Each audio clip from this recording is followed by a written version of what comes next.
That morning was so quiet I could hear the scratch of my pencil gliding over paper and the gentle ripple of waves outside the lakefront. I was lost in sketching a new design when, bang, the office door flew open like a scene from a low budget action movie. No knock, no excuse me, just a storm in the shape of a woman, Karen, the HOA president, with eyes like she was about to arrest me for robbing a bank. And she wasn't alone. Two police officers stepped in right behind her, hands resting on their belts, faces deadly serious as if handling a terrorist situation. Karen pointed straight at me, took a deep breath, and launched into a tirade about community violations and illegal business operations, as if I'd just set up a full-blown casino in my living room. Coffee spilled across my blueprints, my heart was pounding, and all I could think was, okay, this is definitely not a normal Monday morning. I had no idea what was coming next, but something told me the next 5 minutes were going to be a drama, one even Karen herself couldn't predict the ending to. A few weeks before that fateful morning, everything had actually started. Well, kind of sweet. One mild sunny afternoon, I was at my desk when I saw a woman walking up to the porch, carrying a tray of cookies that smelled of butter and chocolate. "Hello, I'm Karen, president of the HOA and head of the welcoming committee," she said, her voice sweet as honey, the kind of honey you buy at the supermarket and later discover is nothing but corn syrup. I invited her in because who suspects someone bearing cookies? Mistake number one. The moment she stepped inside, her eyes didn't linger on my grandfather's handcrafted wood walls or the lake view that looked like a painting. No, Karen's gaze swept the room like a scanning machine, pausing just a little too long on my high-end computer, professional drafting table, and bookshelves packed with client files. I could almost see the gears turning in her head. Then came her opening line. "Oh, this looks a lot like a commercial workspace. How interesting." That interesting sounded an awful lot like, we're going to have a problem here. 5 minutes earlier, she'd been all welcome to the neighborhood.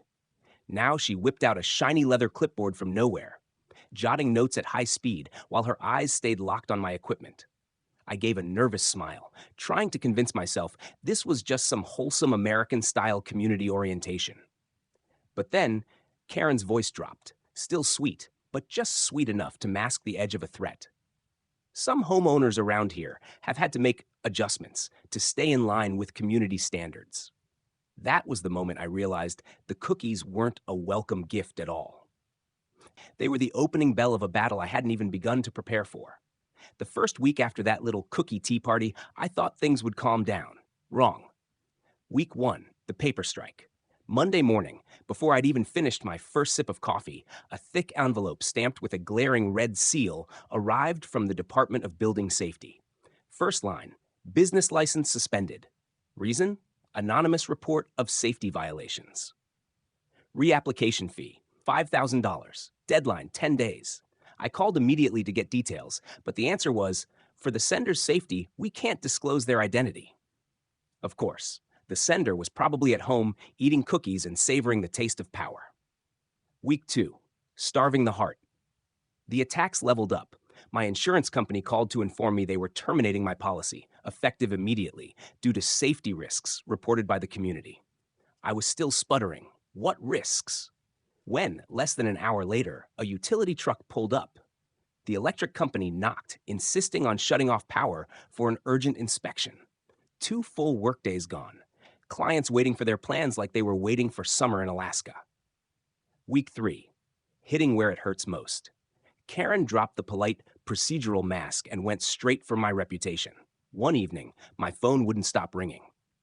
Friends and clients told me that photos of them, taken while visiting my office, were circulating in a private neighborhood Facebook group. Under each photo was acid disguised as sugar. These people frequent this address, posing a danger to children in the area. I scoffed at first, thinking it was just petty gossip. But the next morning, a longtime client called, her voice shaking. Her daughter had been teased at school. Your mom took you to a criminal's house. My heart dropped. Since when did being an architect get twisted into being a community threat?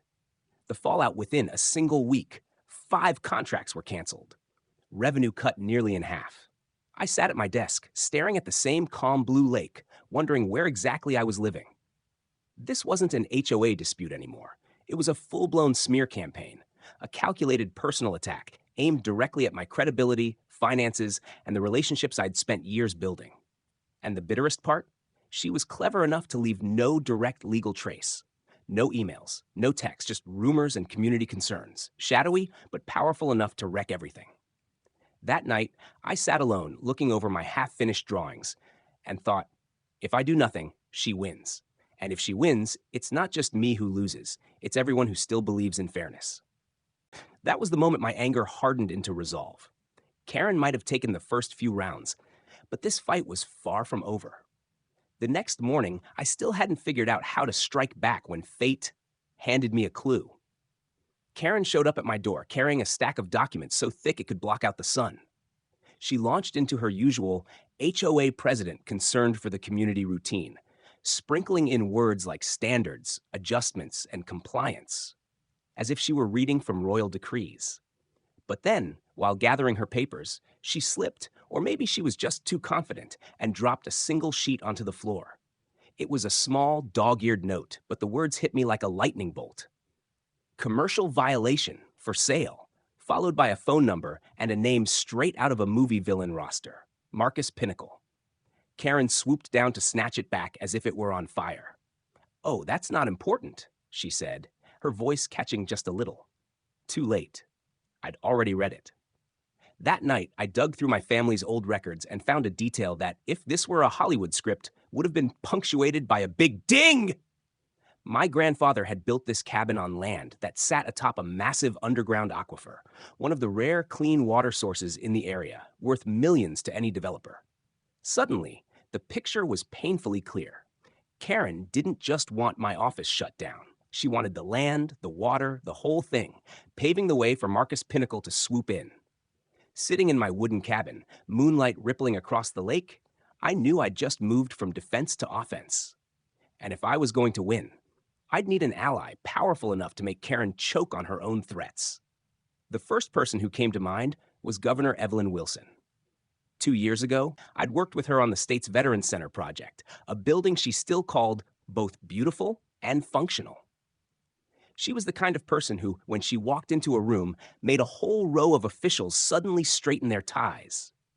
And most importantly, she had a deep, almost visceral hatred for corruption. I called the governor's office with a perfectly legitimate reason, to present an idea for a new rural community center. But behind that cover, I knew this was my chance to lay everything out about Karen and Marcus Pinnacle. The moment I said Pinnacle, Evelyn's voice dropped a note. "We've been watching him," she said. "Sounds like you're sitting right in the eye of the storm." The plan came together fast. Friday morning, Evelyn would come to my cabin for a project meeting, but in reality, she'd be gathering evidence and, if we were lucky, catching Karen at the height of her arrogance. The night before, I spent hours tidying up the office, spreading community blueprints across the table, and brewing the finest coffee I had. Not to impress her, but to make everything look unmistakably like an official government meeting. If Karen wanted to burst in and catch me in the act, then this time, the act would be a trap. Looking out the window at the lake, I smiled. The game had new rules now. And on Friday morning, Karen would be the only one who didn't know the script. Friday morning was so perfect, it felt staged. The birds outside were singing like they were opening for a symphony. I brewed coffee, opened the windows to let the lake breeze drift in, and laid out every community plan drawing I had across the table. At exactly 7 a.m., a black SUV pulled up in front of the cabin. Evelyn stepped out in a sharp suit, eyes razor sharp. "Ready?" she asked. I just nodded. We sat down, talking design, budgets, and project timelines. Everything was legitimate. No performance, no pretense. But in the back of my mind, a clock was ticking down, because I knew Karen wouldn't miss this opportunity. Sure enough, just before 8, the rumble of multiple engines filled the air. The windows gave a slight tremor. I glanced outside. Karen, in her most commanding power suit, striding forward like a general, trailed by Inspector Rivera, a deputy sheriff, and a small knot of nosy neighbors hanging back at the curb. Watching them, I half wanted to hand out admission tickets, because the show they were about to see wasn't going to have an encore. Karen stormed in like a summer squall, voice already at full volume, "This illegal meeting ends right now." She was loud enough to startle the ducks out on the lake. And then she froze. Standing before her wasn't some overpaid lawyer she'd been expecting, but the governor herself, calmly turning the pages of a blueprint. Evelyn looked up, extended a hand, and said, "Good morning. Evelyn Wilson, Governor. We're reviewing plans for the state's new community center." The room turned to ice. Karen's gaze flicked between the state seal on Evelyn's briefcase and the stamped official documents spread on the table. Rivera began inching toward the door. The deputy gave me a look that clearly read, "Oh, we're screwed." I took a slow sip of coffee, savoring the surreal calm. Karen didn't realize it yet, but this was just the overture, and in a few minutes, her morning was about to take a turn she'd never, ever seen coming. Evelyn set her pen down gently, as if this were just another polite conversation. Then she reached into her briefcase and pulled out a thick dossier, dropping it onto the table with enough weight to make Karen flinch. "We've been tracking your activities for 6 months," Evelyn said, her voice level and cold. I swear the temperature in the room dropped 10 degrees. Karen forced a smile, but the corners of her mouth trembled. I'm only acting within my authority as HOA." She didn't get to finish.